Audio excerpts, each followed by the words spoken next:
What is up, and welcome to Beer Breakdown, where we dig into the stories behind some of our favorite beers with the brewers that brew them.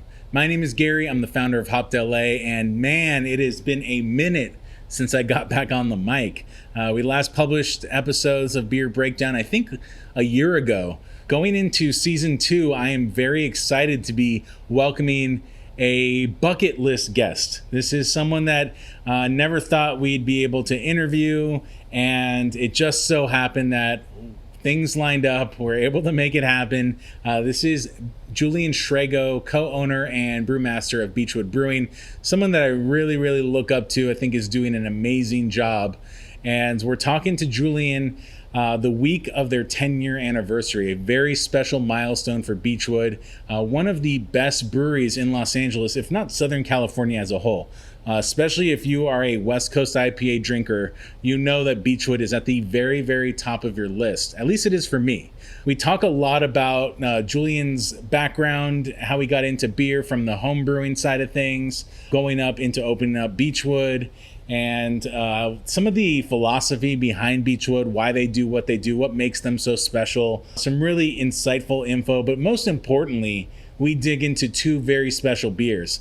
These are their 2 anniversary beers. So this first one is Hoptical Telescope. It is a West Coast-style Double IPA, 10%, 100 plus IBUs, a lot of hops. This is a big, delicious, wonderful beer, very special that you have to get your hands on. And then the other beer is Barrelogenesis, which is a Bourbon-Barrel-Aged English-style barley wine that I think is 12%. I think or 13%. So we neglected to mention this in the episode, but a very delicious beer as well. So just a special time. And if you are a fan of Beechwood, if you've never heard of them before, we're like, what are you thinking? First and foremost. But the quality is, it is what it is. It's amazing. It's the top of its game. But the accessibility of the beers at the quality that it is. Some of Beechwood's beers you can find at the market, at the grocery store, at some of your neighborhood liquor stores. Their flagship beers are incredible and they're super accessible, which I think makes them so good and so approachable. Once again, just had a blast talking to Julian. Such a great guy, smart, creative, and just really friendly overall. So I highly recommend you pick up these beers, this Optical Telescope, this Barrelogenesis. Pick them up first. So pause the podcast now, get the beers, and then come back, crack them open, and listen to the podcast while you drink them. I think it'll be a little bit better. But either way, we're happy to bring you the first episode of season 2. We got a bunch more coming up. Can't wait to dig into it. And without further ado, going to present to you Julian Shrago, co-owner, brewmaster, and my friend of Beechwood Brewing. Before we get into the episode, a quick word from our sponsors. This episode is brought to you by Hilo Liquor.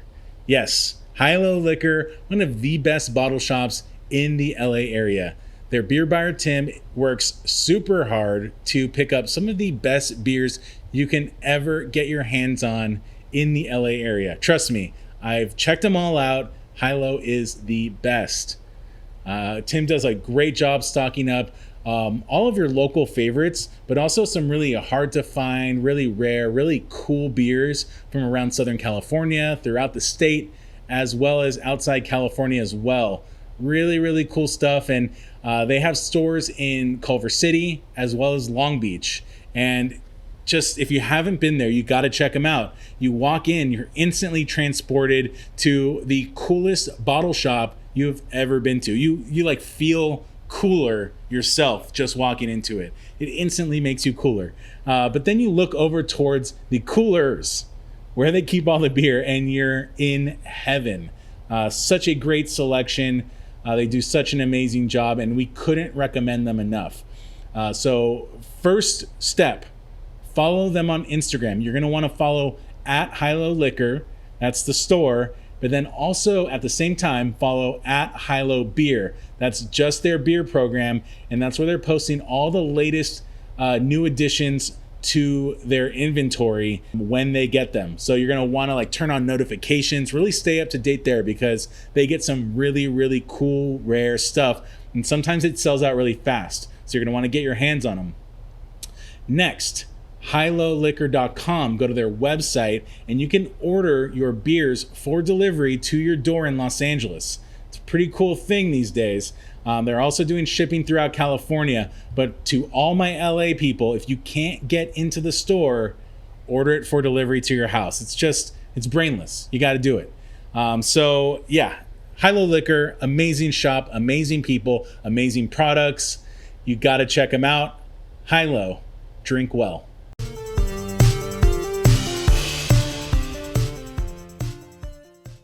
Thanks so much for joining me, man. Really appreciate it. Thank you for having me. It's my pleasure. Yeah, absolutely. Especially this week. Like what a big week for you guys. 10 years. It's been pretty crazy. Yeah, there's like the last couple of weeks have been some pretty deep introspection, lots of emotions sublimating and just a lot of thoughts going on. It's been a big time for us for sure. Yeah, it's a milestone. The beer industry is young, and 10 years is like, you can call that a mature brewery at this point in time, right? I think so. Yeah, for sure. So it's been a really wild ride. It's been probably the most rewarding thing that I've done in my entire life. It's also been, probably the most challenging. It continues to be the most challenging thing that I do. Yeah, I'm super appreciative to have you on here, just because like as I've been working on Hopped LA, just starting off as just like a fun little thing, and now it's putting considerable amount of time into, I wouldn't call it a goal, but like we've always kind of tried to get to this point where we'd feel comfortable reaching out to you and like having a conversation and doing some kind of content with you. And it just feels like finally we've gotten to that point. So I'm not like fanboy or anything like that, but I just really respect the work that you've done and like the direction that your career and Beechwood has taken. So it's just like, it's pretty awesome to kind of see that from afar, and then, get to chat with you a little more in depth today. That's very kind. Thank you. Yeah. So we're going to get into your anniversary release. That's kind of the whole point of this beer breakdown thing. But I'd love to chat a little bit more about, dig into, you're talking about this is the most rewarding thing you've done, and just maybe dig into some of the early goings and stuff. If there's anybody that's listening that, doesn't know what Beechwood is, for whatever reason, what would you say? Like, what's like kind of a short description of what Beechwood's all about? Beechwood is, on the consumer side, it's a brewery and also a restaurant. That doesn't really mean anything, but I would say as a business, we're a small privately owned business. Gabe and I are the primary owners, along with his wife. Lena is also my business partner, but we're definitely working owners, and we're very involved in the daily operations of the business. But more than anything else, Beechwood is a place that is founded on creative autonomy. We really we basically do what we want whenever we want. If there are certain foods that we want to explore, we'll go do that. If there are certain beer styles or techniques or processes or anything that we want to do, we don't feel constrained. So Beechwood is a place that is very experimental and always tries to create the best beer possible. And I think anybody who's been drinking Beechwood beers, some of them that we've been producing for upwards of 10 years, I think a lot of our fans have noticed an evolution of those beers, not just in and of themselves, but an evolution of Beechwood beer in general. I think the beer continues to improve because we have creative autonomy and we can always make changes whenever we want. Yeah, I think that's really important. You see brewers that have a certain nostalgia for a particular recipe or a particular process when years later, the market changes. Obviously, people's tastes evolve and things look very different in today's beer community than they did 10 years ago. And I think it's difficult to be able to like let go and be like, all right, this is what we've established. I'm very happy with this. This is what feels comfortable. I don't want to change it. And forcing yourself to do that, to play around in experimentation, I think it doesn't come easy to a lot of people, especially I think in the beer world, when sometimes you can be so process driven. It didn't come easy to me at first. And when we opened Beechwood, I think the market was a little bit different. And it was almost like the brewer could do whatever they wanted and the consumer was along for the ride. Well, I think if one product above any changed that notion, it was Hazy IPA. Right. Because you had some breweries that seemed to be surging in popularity, not just with the style, but just in and of themselves were surging. We almost centered around that style entirely. And so the consumer, I think, had much more sway over what breweries made. And you do have to be receptive to that. And I think you can do that and still remain true to who you are as a brewer and as a business owner. And so for me, when I kind of disabuse myself to the notion that I'm only going to brew what I want to brew and that's it, period, end, I realized that our fans were asking us to delve into these styles because they thought we would be good at it, not because they wanted us to jump on some bandwagon. And that was really humbling to kind of take that in. And we still are a West Coast brewery at the core. And that's 70 to 75% of what we produce. And then we do a lot of other specialty beers. So I don't mind going a little bit outside the lines and doing those other things. In fact, I'm happy to now. I embrace it. It was a little uncomfortable at first, but I had to get over my own ego about what was holding me back. Right. Yeah, no, that kind of frames it perfectly. And I think that what I've always found unique about you in particular is just from what I've read online from previous interviews, like you have a background in engineering, right? Yeah. So you have this like more scientific background. And then I've seen you perform live playing music on stage a handful of times. So like you have that musician creative side. I don't know, just like I feel like Sure. the blend of both parts of your personality, like trying to apply that to beer, because certain people lean, I think, a little one way or over the other. And that manifests itself sometimes in the end result, in the product itself. So I think like Beechwood, if you look at, what you guys have put out over the years, I think balance is something that really comes to mind. But also like that experimental creative side, I think really shines through, kind of like what you're saying. And as an engineer, I always felt that at its most integrated level, engineering was a blend of art and science, mostly science. And I feel that a lot of industries parallel that. I think architecture on its highest level is a blend of art and science. I think cooking at its most integrated level, even music. Like if to be a really good musician, whether you're aware of it or not, I think you have to have some kind of mathematical, formulaic understanding of how notes fit together, how chords fit together. And brewing, I think, at least for me, has always felt like a natural extension of those sensibilities, science with art blended in. Yeah, that makes sense. And definitely, I think, when those things are in harmony, that's when you have something really special happening. Now that you're 10 years in, if you think back, 10 plus years ago, you started out as a home brewer, right? Mm-hmm. That home brewer route. And from what I've read also, like it seemed like you were networking, like you weren't home brewing in your garage by yourself and just like doing your own thing. Like you were networking with other brewers, and there was a relationship with Lost Abbey, right? That kind of like maybe started the transition for you going more professional. Yeah, I certainly owe Tommy Arthur a lot of credit for the opportunities that he gave me and the friendship that he's provided over all these years, along with other people like Jeff Bagby, Vinny Trelurzo, Roger Davis. I had the good fortune of when I was kind of a really passionate home brewer in the early 2000s of forming friendships with a lot of these guys when they were really accessible pub brewers. You go into the brew pub at Pizza Port in Solana Beach, and Tommy was there brewing. You could go to Russian River's brew pub in downtown Santa Rosa, and Vinny was there up on the brew deck, and you could wave at him and he'd come down and talk to you. But yeah, the guys at Pizza Port gave me several opportunities over the years to brew some of my homebrew recipes on their systems. It was a tremendous opportunity.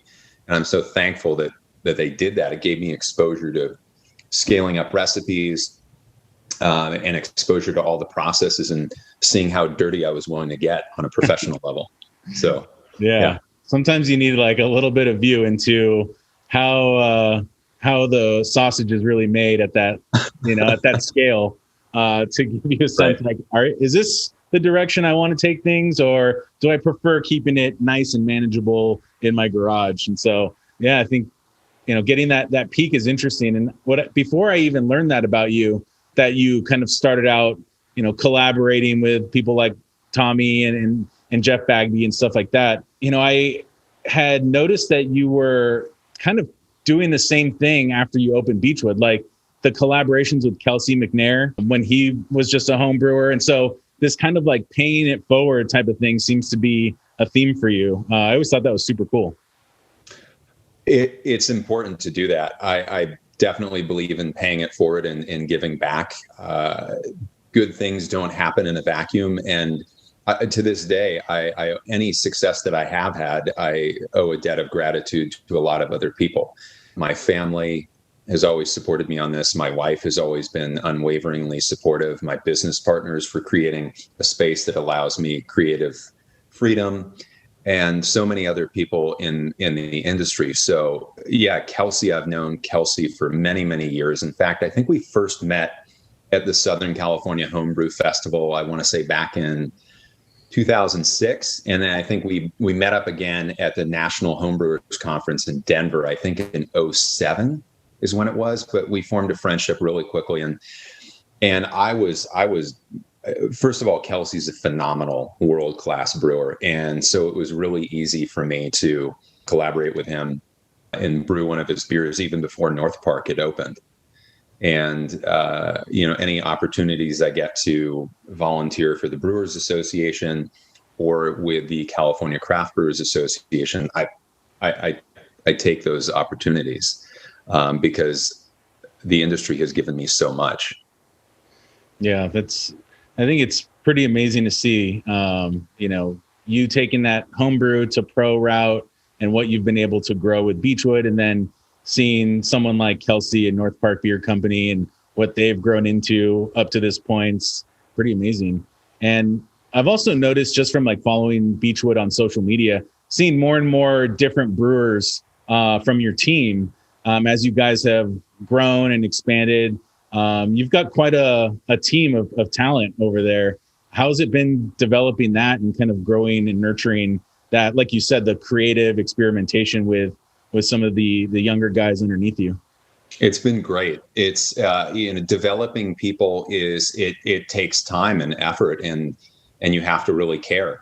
And I can't really take credit for the beers that Beechwood is brewing right now. I mean, that's my team doing all the heavy lifting and hard work in making those things happen. In fact, our 10th anniversary Double IPA, the recipe was put together by Daniel Price, who is our principal brewery manager in Huntington Beach. But it's incredibly rewarding, and nothing makes me happier than tasting a Beechwood beer and it's perfect and I had nothing to do with it. So it's incredibly rewarding. Yeah, that's awesome. Yeah, going off of, you mentioned the anniversary beer, that's kind of what I'm all about today. And I'd love to learn a little bit more about that, particularly because Beechwood anniversary beers have always been like a thing for me. There's like a milestone, and especially because up until, the past couple of years, I guess, Beechwood Barbecue had an anniversary and Beechwood Brewing had an anniversary. So you kind of like, as a consumer, you got 2 Beechwood anniversaries every year, which was always really fun. But the beers that you guys put out is so cool. I always look forward to those beers. I think that they're always like just really special. Well, thank you. And we always enjoy making them. We were super sad that last year we didn't really have the opportunity to do an anniversary beer. It seemed a little, we didn't really have the capacity to do it last year, but it the restaurant wasn't really fully reopened yet. We couldn't fully celebrate. We were still in the thick of COVID. So we didn't do one last year, but a couple of the anniversary beers have been brewed several times since. Like Green Shift was an anniversary beer. That's been brewed and canned multiple times. Copernicus was another anniversary double IPA that we've rebrewed a few times. So they're not always one and done. Sometimes they make a reappearance. Oh, that's good to know. So bring me up to speed on this one. I'm going to grab a can of it right now. I've been keeping it cold. I will too. Let's do this together. Cool. All right. So this is Hoptical Telescope. So you can look into the broad cosmos of hops in the universe. This beer has the same bones as any gargantuan West Coast double IPA from Beechwood. We hop the gills out of all of our double IPAs. We always mash hop with flowers. We usually do anywhere from 6 to 7 kettle additions, and they're always double dry hopped. And in the case of this beer, the first dry hopping is with some of our favorite hops: Idaho 7, Mosaic, Equinaut, and then Sultana is one that we haven't really used before. So that was a quarter of the dry hop in the fermenter, and then the double dry hop in the bright tank was Sultana flowers and Idaho 7 pellets. So it got a second dry hopping with flowers and pellets, and that definitely super saturates the aroma and flavor profile. I mean, this beer is just a wall of hop flavor that just sits on your palate. But were they supposed to open it? Yeah, let's open it. Let's do it. Okay. Yeah, awesome. Yeah, when I was thinking about, I've seen you around at festivals, and I've kind of been around you at different events. The only time we ever had a conversation, I don't know if you remember this, but it was LA IPA Festival, and I was asking you about your favorite Aroma hop at the time. This was 2018, and you were talking about how you're all into Mosaic. Has that changed? How do you feel about Mosaic, and is there anything another hop that you're really excited about? Mosaic is still one of the most magical hops out there, because it has such a breadth of flavor and aroma. It really is a mosaic of hop flavors and aromas, and it's very effective. It seems to be a really good hop, even in small quantities. Some newer varieties that I'm excited about. I love Strata. That hop has a ton of crazy, awesome aroma. And we're going to start folding that into beers next year. Nice. Another one that I'm excited about, which I don't know anybody else who's utilizing it as a dry hop, is Pato, which is a really, really high alpha, like very resinous hop that has crazy high thiol content. What does that mean? It means it smells like super skunky weed. So when we brew beers with that particular hop, and we dry hop with Pato, Pahto, there's definitely like a big like indica component to it. Oh, that sounds interesting. Very intense.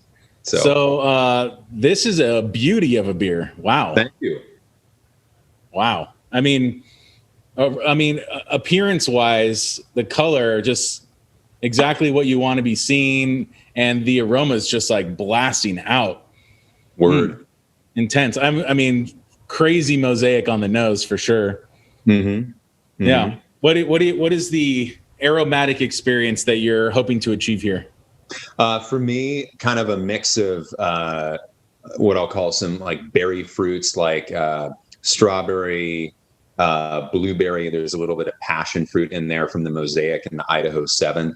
And then there's definitely kind of a piney component from the Equinaut, and what I'll call dank resin from the Sultana, and also from the Equinaut. I mean, it definitely has a really dank resinous component to it. Yeah.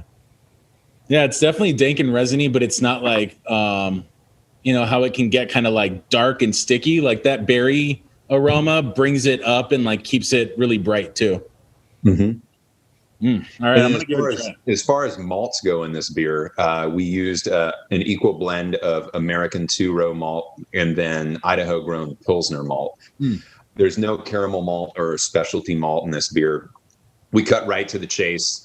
We don't use specialty malts in our double IPAs because we want the hops to shine front and center. And that's it. Pretty straightforward grain bill. Yeah, it's really dry. Yeah, take me through the taste. So you get that just super saturated wall of hop flavor. Oh, it's huge. It's massive.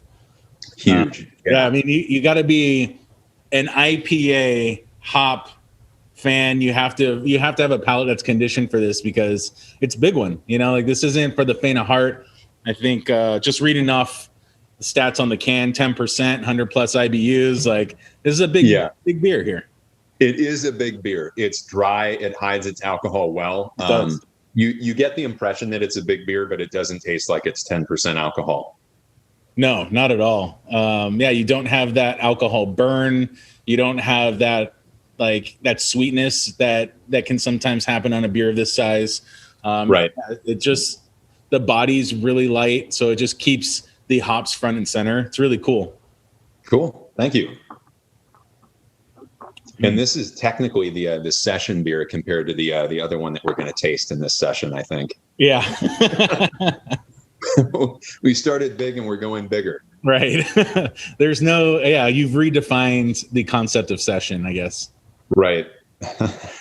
So you mentioned, West Coast IPA being a big portion of what you guys brew. And I know that there's some hazy in there as well, which I think you guys really do a good job with.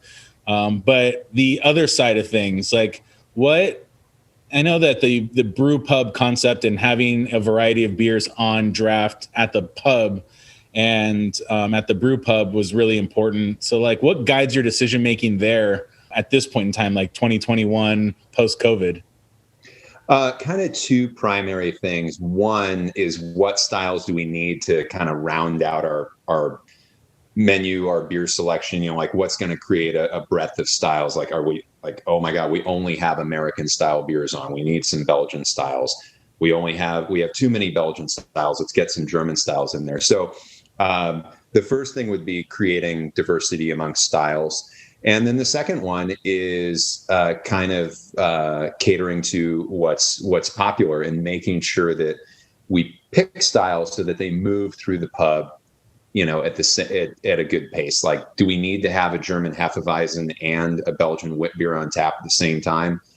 If you ask a brewer, the answer is yes. You always do. But from a consumer standpoint, you probably don't need to. So that would be an example is okay, we need a light wheat beer on the beer menu to kind of round things out. And there are a lot of consumers who want that. Let's choose to go with one or the other. Yeah. Do you get into the beer and food pairing side of things at all? Or are you just kind of let's have a variety and let people choose their own adventure? Occasionally, but I'm kind of convinced that all beer goes with all food, much as heavy metal goes with any mood. There you go. So we do. I kid, but we do pairings sometimes. There are IPA is a very food friendly beer, especially with anything spicy or fatty. Saison and any kind of blonde Belgian ale is also another very food friendly style. Yeah. And so, sometimes we do pairings, and sometimes we're lucky enough to do kind of tap events at bars and restaurants that have developed kitchens, and they'll put together the food pairing. So I get to experience really, really cool things with that. When another chef and his imagination is running wild, I want to make this duck confit, and I think it would pair really well with this particular Beechwood beer. And I didn't even think about that. That's cool that I get to try that. Right. I was just thinking that another example of the creative evolution of Beechwood, I think, is the design aspect, the artwork on the cans. Yes. I mean, it's taken just a massive evolution over the course of the past 10 years. And I think particularly over the last year or so, seeing some of these can designs, it's just, there's some playful aspect. They're super creative. Yeah. Can you speak to, I mean, you're not the designer, obviously, but do you have a role in that process, or what are your thoughts on how the artwork goes for the packaging? So, when it comes to the creative contributions, I mean, I'm more on the naming side, but we do have local artist that we've been working with almost our entire time. His name is Bob Sattler. He lives in Long Beach. He's pretty much done all, with a few exceptions. He's done all the beer labels for us our whole existence. So that evolution, a lot of that has been really defined by his kind of creative avenues. And I feel that he's done a really, really excellent job in capturing capturing and defining a Beechwood aesthetic. Like when you see a Beechwood beer on the shelf, you're like, that's a Beechwood beer. Even before you read the name, you can tell it is. So that is Bob Sattler. And then my marketing director, Trina, works very closely with Bob and does a great job there too. Yeah, that's cool. I one of the beers that I've kind of obsessed with recently is the Italian Pilsner collab that you guys did. That design, the name, the design, like all of it was just, it was a little bit of a departure, but like not in a complete departure way, but it was like a fun spin with that collab with Highland Park. And I'm all about Italian Pilsner right now. I think it's having a little bit of a moment. And I think for a hop focused brewery, like a brewer like yourself, like what are your thoughts on Italian Pils right now? Well, it's interesting. I think Italian Pils to a degree is kind of something that American brewers have made up. Right. Because it's funny when most of the Italian brewers that I've talked to about their Pilsners, they say, oh yeah, I love brewing German Pilsner. Okay. And so they're fantastic beers, but I think, Italy is, obviously right next to Germany, and I'm sure Italian brewers can get fresh German Pilsner quite a bit, but maybe once some of them started adopting Pilsner, they began to influence each other. Italian brewers began to influence each other more than maybe they realized. And so Italian Pilsner kind of became its own thing. And at least in my perception, they tend to be a little bit bigger in body and a little bit hoppier than German Pilsners, which are very, I'll say, chiseled and very precise from a flavor standpoint. Yeah. And it kind of combines like the body of maybe a Czech Pilsner, but with, higher hopping rate and a snappier bite of a German Pilsner. So in the case of our Italian Pilsner, Bob and I talked a lot about that. And we knew that we wanted to use Italian Pilsner malt, which we did. But as far as hops go, hops aren't really grown in Italy. Right. And we did use some Czech Saaz in that beer. But Bob really wanted to use Oregon-grown Sterling.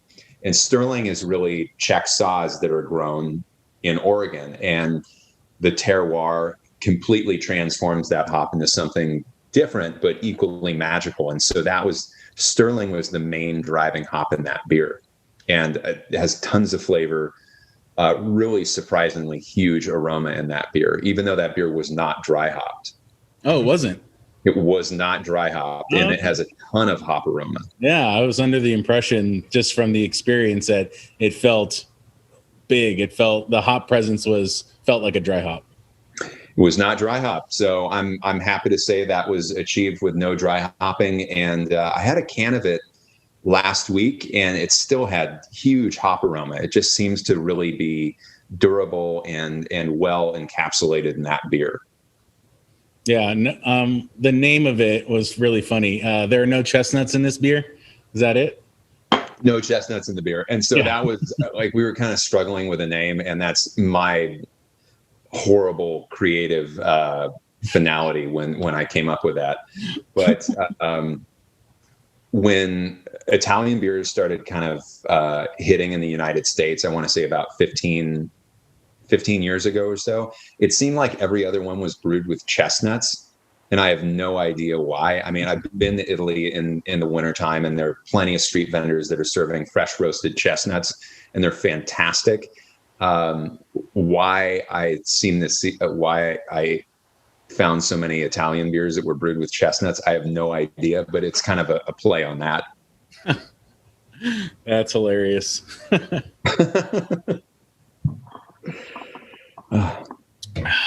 Well, this is a great beer. Thank you. Optical Telescope. Yeah, just I mean, I feel like with such a big hop presence on this beer, there's kind of a harmony going on with it. Like there's nothing really like shouting out, the hops aren't competing with each other. The flavor profile is, yeah, I think just like harmonious is the word that comes to mind. It's a really nice combination. And what is the usage of the whole leaf? What was it? The Sultana, right? Mm-hmm. So using whole leaf Sultana and the dry hop, comparing like if you were using pellet, how does that change the process? How does it change what I'm experiencing? The aroma is very different from flowers, and it adds a leafy component to it, and it adds kind of like, I wish there were a better descriptor than kind of vegetative component, but that whole flower aroma is something that I regularly and distinctively get in Sierra Nevada beers because of their use of whole flowers. Right. And I also get in certain pub beers from Pizza Port or Jeff Bagby where they're still dry hopping in the bright tank with whole flowers. In fact, that was a technique that I entirely got from Pizza Port and Jeff Bagby and Tommy Arthur. It wasn't something that I came up with on my own. It was something that they taught me to do.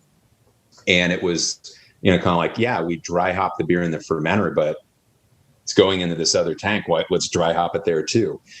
And flowers have a certain loft, so they will kind of expand, and different aroma components will dissolve into the beer differently than they will with processed ground up pellets. So for us, it adds a distinctively like fresh leafy component. Depending on the hop variety, it will add maybe almost like a fresh cut watermelon component. It can add an extra level of dankness, but it's another form of hops, and it's another layer of depth. Yeah. So I think with our double IPAs, I don't know that we quite get the same depth of flavor and aroma if we didn't do the double dry hopping. I mean, it's something that we've always done with our double IPAs. And then the mash hopping, we also used mosaic hop flowers in the mash because every opportunity to get hops in there, we're looking for it. So when the grain is coming into the mash tun with the hot water and everything is mixing together, we're casting hop flowers into that too. So the beer is hopped before we even move any sweet liquid to the boil kettle. Yeah, that's interesting. And that's, I mean, at that point in time, you're really just looking to pull all the alpha acid, the bitter character out in that point in time. Are you getting much on the aroma side of things that early? I think we are. There's a little bit of a little bit of chemistry and a few studies that have been done on hopping in the mash. And basically because of the temperatures and the concentrations of everything in the grain bed, the way those hop components permanently bind to the liquid is a little different than in the boil kettle. Interesting. But if you taste that sweet liquid coming off of the mash, it's definitely hoppy. Oh, cool. It's also definitely aromatic too. And I think that gets bound up in the beer really early on, and that kind of helps create a really big foundation for the beer. That's super fascinating. I mean, for example, this beer, it's hoppy, it's firmly hoppy, but it's not crushingly bitter. It's not like, oh my God, this is so bitter, all I taste is bitter. No, it's a whole wall of flavor, and I think that's because we add hops at every opportunity, A through Z. Yeah, my tongue is just like, it's got that tingly salivation thing going on when it gets stimulated by a beer like this with so much hop presence. It's really cool. Cool. Yeah. All right. So in the interest of switching gears to a completely other direction, yes, let's check out this second beer that you guys are releasing for the anniversary. Okay, let's do it. And I'm going to pull up my limited edition System of a Stout glass. Oh, nice. And by the way, I'm pretty sure, I'm going to brag, I'm pretty sure I have the world's best bottle opener ever. This hell yeah. bottle opener is, I think it weighs it weighs well over a pound. It is solid metal. That is heavy duty. I've had this for like 25 years. It's awesome. Oh, that is awesome. But we're going to go ahead and bust through that wax. There we go. And so I will talk about Barrelogenesis. And this was actually our 5th anniversary beer. And we did an English barley wine that was aged in bourbon barrels for our 5th anniversary. And right at the beginning of the pandemic in 2020, when things shut down, we had just brewed a fresh batch of a kind of a newer English barley wine. And it went into, I believe it was Rebel Yell barrels. And we realized like the timing was just right when this was about to come out of barrels. With, oh my God, this is right around the time of our anniversary. Let's bring back Barrelogenesis and let's do kind of like a double header sale. Let's do Optical Telescope. Let's do Barrelogenesis and celebrate these 2 beers for our 10th anniversary. But it's a super huge, chewy English barley wine, really deep caramel flavors. We are actually using Scottish heirloom barley as the base malt in this, but gets boiled for a really long time to concentrate all those flavors. And then it was aged in Rebel Yell barrels for a little over 12 months. Wow. That is a beauty. Yeah, and just, I mean, obviously the design playing into just like they go well together. They do, and you can kind of see the parallels with the artwork too. Yeah, really, really cool. Thank you. Yeah, so take me through this beer, English style barley wine. Mm-hmm. You have this, at least where I'm at, it's not picking up on the camera, but you do have like a little bit of like translucence in this beer a little bit. It's not, it's, I guess, kind of like a dark brown with like hinges of like auburn. It's almost like a cola colored. Yeah. And so the beer goes into the barrel kind of like a medium brown, but it does pick up quite a bit of color. It darkens quite a bit from the char that's in the barrel. So it picks up color in the barrel. But if we're going to start with aroma, it's got, obviously you get big bourbon in there, and you get a faint hint of cinnamon. There's some vanilla in there. There's a lot of rum soaked raisin, and there's even a hint of tobacco in there. And then when you taste the beer, it's got a very like rich caramel toffee flavor, and it's got a pretty big mouthfeel, and definitely finishes with a sweetness. Yeah, it's really nice. Yeah, nice hefty body, coats your mouth. Like it's rich. There's a richness to this.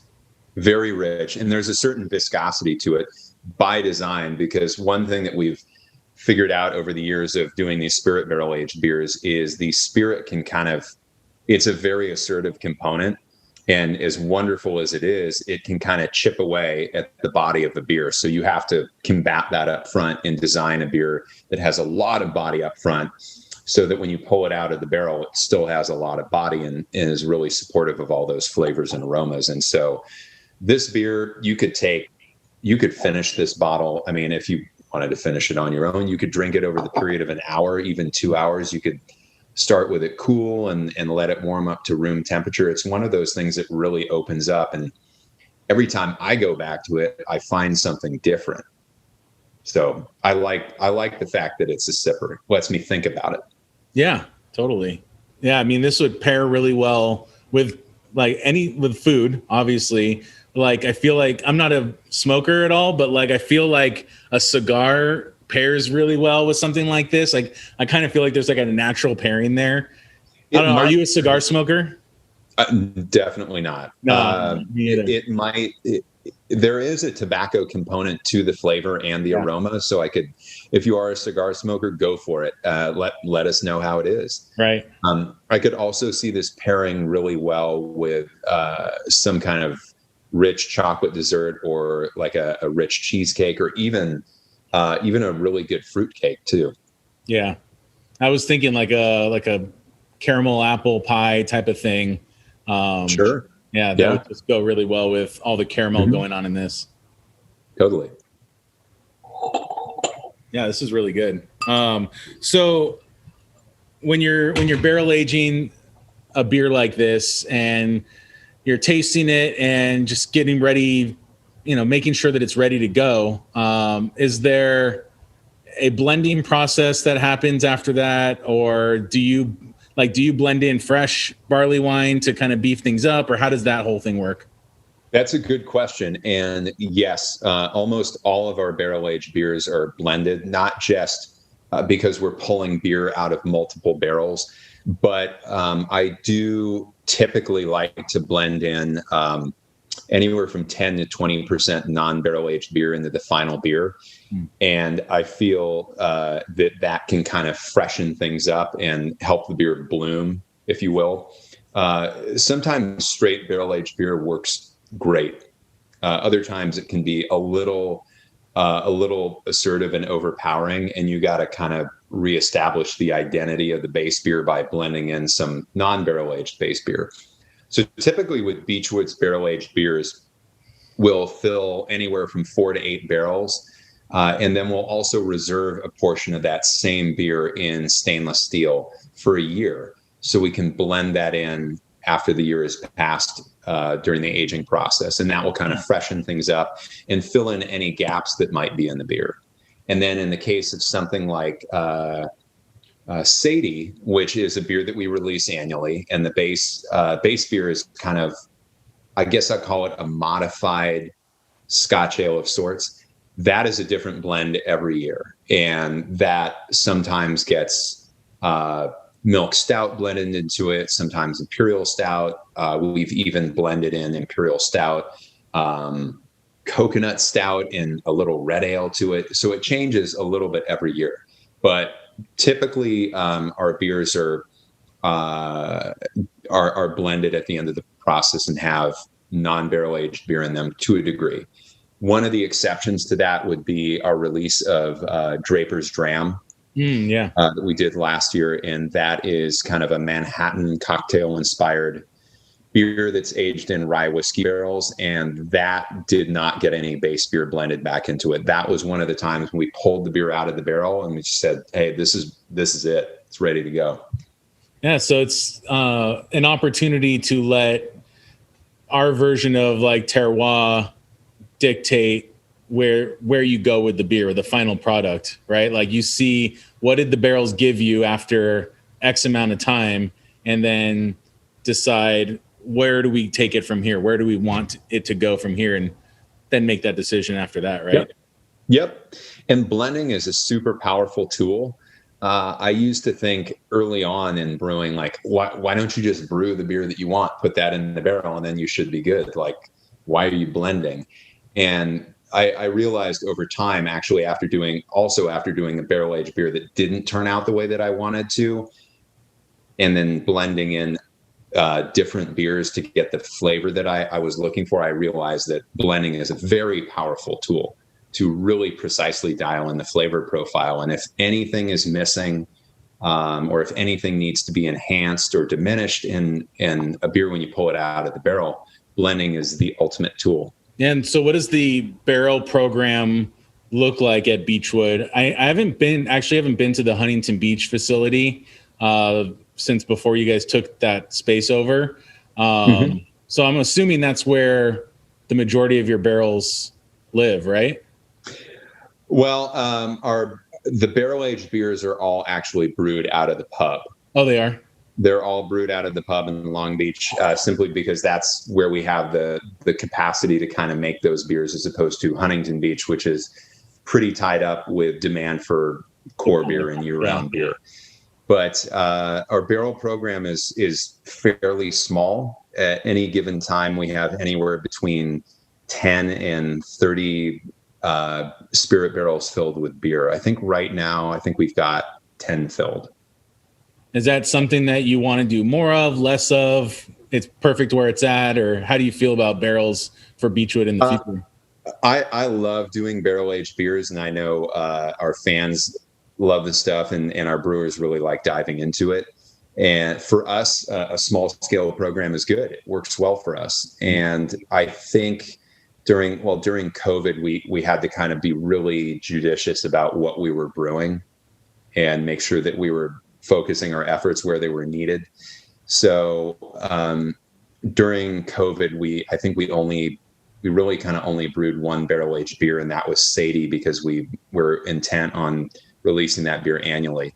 But we recently did a large batch of full malted jacket that went into 2 different types of barrels. So that will be ready in a little over a year. And then, we're going to try and get back on track to do a barrel aged beer quarterly. That's the goal.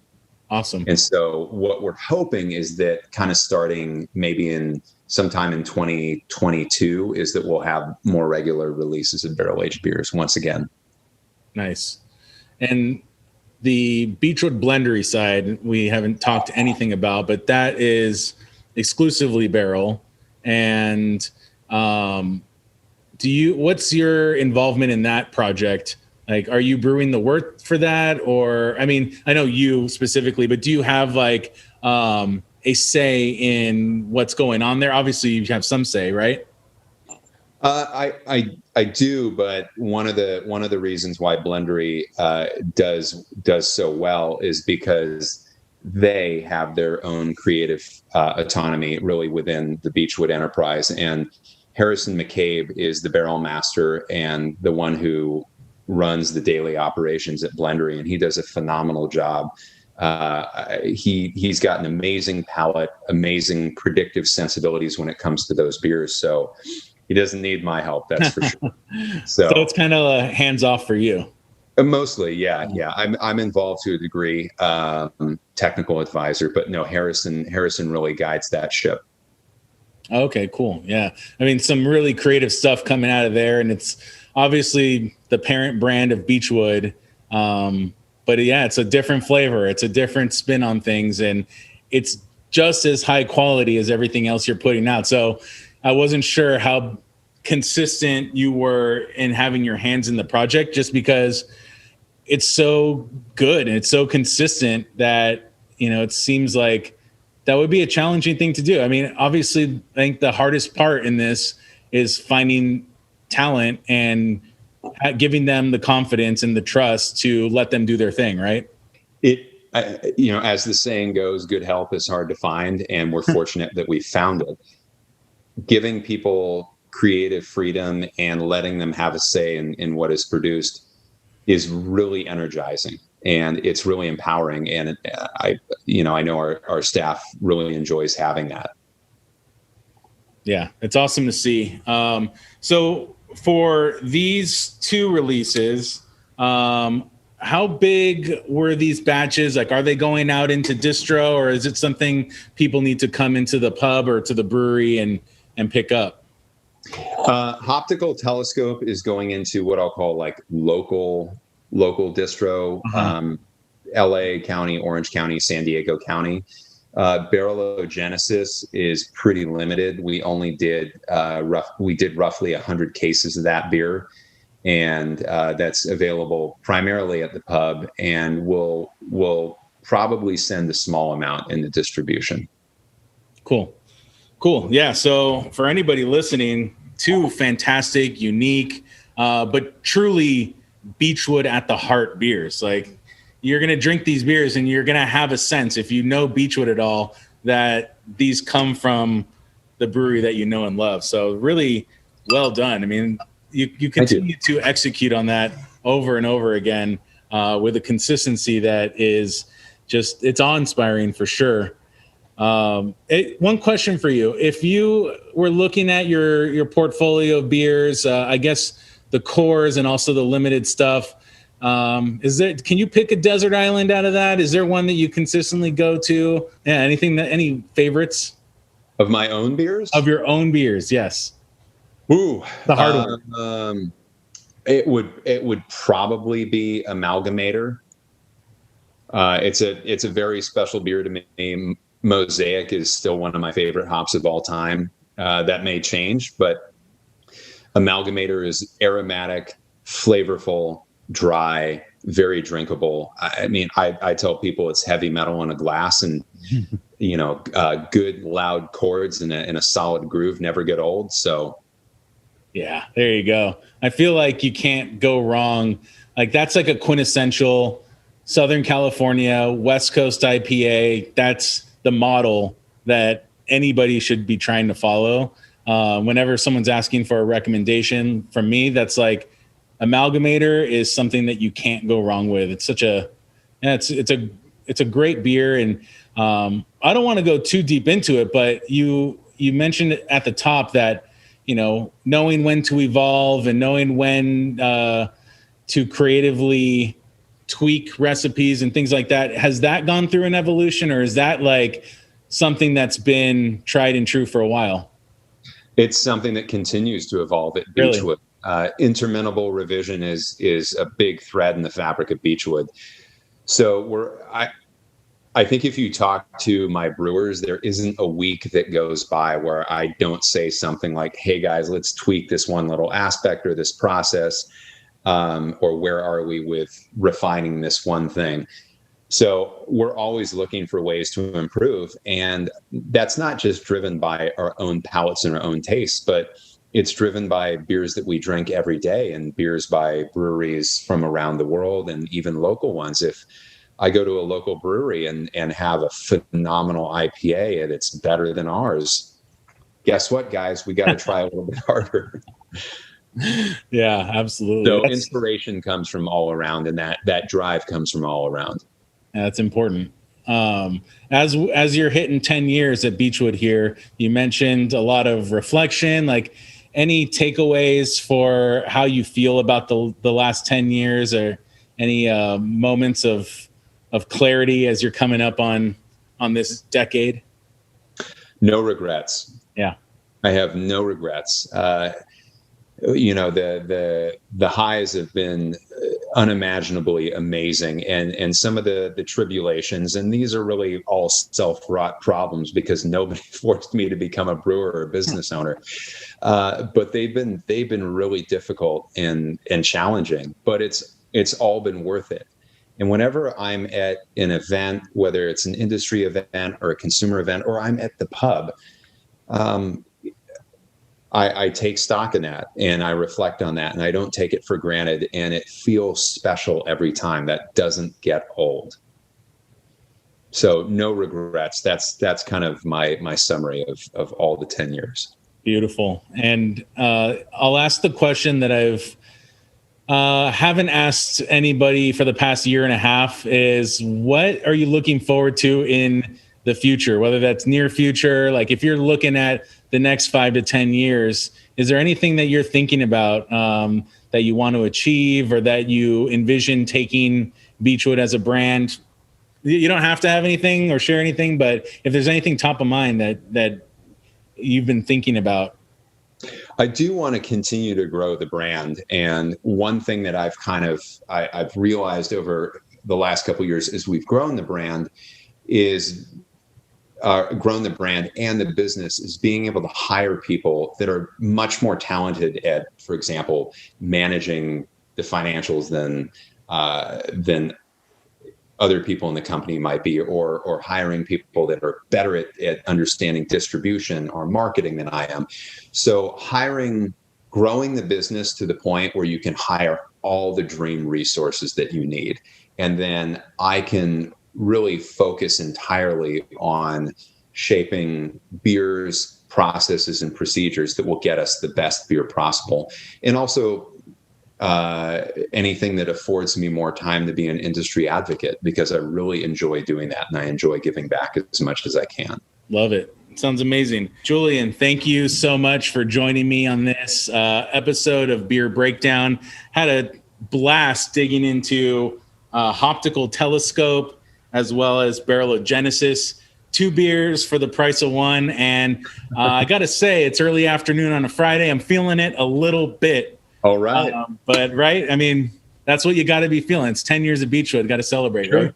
Sure. Well, Gary, thank you so much for having us. And I really appreciate all the support. It means a lot. Absolutely. Before we take off, I got to get the classic Julian here so that I can freeze frame that. Thank you, sir. Really appreciate you joining me, and enjoy the weekend. Enjoy the 10-year celebration. Man, you've really earned it. You've built something special, and can't wait to see what you do next. Thank you. Appreciate it. All right. Take care. You too.